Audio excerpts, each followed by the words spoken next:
ഇവിടുത്തെ ഇടതുവശവും വലതുവശവും ഭരിച്ച് ഈ വാർഡ് ഇല്ലാണ്ടാക്കിയ ഒരു വാർഡ്, ഏറ്റവും കഷ്ടപ്പെടുന്നൊരു വാർഡാണ് ഈ കൽപ്പറ്റ മുനിസിപ്പാലിറ്റി 20-ാം വാർഡ്. അപ്പോൾ അതിലുള്ള റോഡ്, അതേപോലെ വീടുകൾ, കാട്ടുപോത്ത്, ആന, അങ്ങനെ എല്ലാ മൃഗങ്ങളെ ശല്യങ്ങൾ വേറെ, കുട്ടികൾക്ക് സ്കൂളിൽ പോകാൻ പറ്റാത്ത അവസ്ഥ വരുന്ന റോഡ്, കിടന്നുറങ്ങാൻ പറ്റാത്ത വീടുകൾ. അപ്പോൾ അതിനൊരു മാറ്റം വരണം.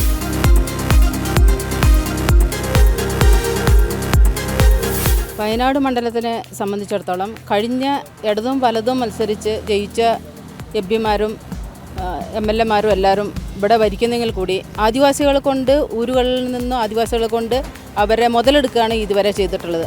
കാരണം അവർക്ക് ഇപ്പോഴും പട്ടിണി കിടക്കുന്ന, വീടുകളില്ലാത്ത, കുടിവെള്ളം എത്താത്ത അനവധി ആദിവാസി ഊരുകളുണ്ട്.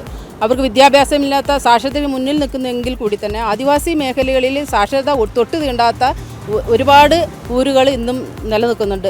കാർഷിക മേഖലയിൽ ജീവിക്കുന്ന ആളുകളായിക്കോട്ടെ, അതേപോലെ തന്നെ വിദ്യാഭ്യാസ രംഗമായിക്കോട്ടെ, ഹോസ്പിറ്റൽ സൗകര്യമായിക്കോട്ടെ, എല്ലാ മേഖലയിലും ആദിവാസികളെ ഇവർ കബളിപ്പിച്ചുകൊണ്ട് പല രീതിയിലുള്ള വാഗ്ദാനം ചെയ്യുന്ന, വോട്ട് വരുമ്പോൾ വാഗ്ദാനം ചെയ്ത് അവരെ വോട്ടുകളെല്ലാം വാങ്ങിയെടുത്ത് അവരെ നല്ല വമ്പിച്ച ഭൂരിപക്ഷത്തോടെ വിജയിക്കുകയും അവരെ തഴയുകയും ചെയ്യുന്നൊരു സാഹചര്യമാണ് വയനാട് മണ്ഡലത്തിൽ ഇതേവരെ ഉണ്ടായിട്ടുള്ളത്.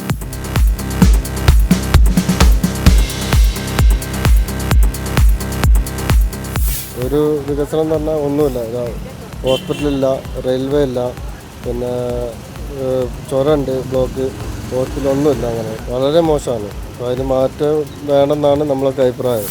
ഒരു തവണ UDF വന്നാൽ അടുത്ത തവണ LDF വരുന്നു. പക്ഷെ ഇവരാരും ശാശ്വതമായ ഒരു പരിഹാരം വയനാട് ജില്ലയിൽ ഈ വന്യമൃഗശല്യത്തിനെതിരെ ഏതൊക്കെ രീതിയിൽ അതിനെ പരിഹരിക്കാമെന്ന ഒരു ശാശ്വതമായ പരിഹാരമോ അതിൻ്റെ ഒരു ഫോർമുലയോ തയ്യാറാക്കാൻ സാധിക്കാത്തൊരവസ്ഥയാണ്.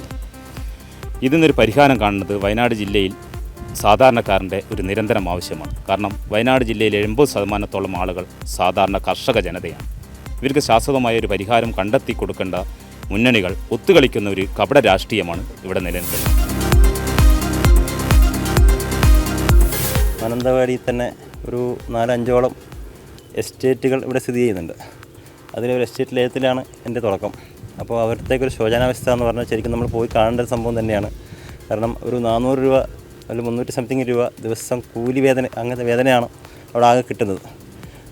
അതിൽ മാത്രമല്ല, അവർ താമസിക്കുന്ന ഒരു ശോചനാവസ്ഥ, നല്ല പാടികൾ, ലയങ്ങൾ, വളരെ വൃത്തികെട്ട രീതിയിലുള്ള ലയങ്ങളാണ് ഇവിടെ താമസിക്കുന്നത്. ഇതിനൊക്കെ ഒരു മാറ്റം വരുത്താൻ ഇത്രയും കാലം ഭരിച്ച ആൾക്കാർക്ക് ഒന്നും സാധിക്കാൻ പറ്റിയിട്ടില്ല.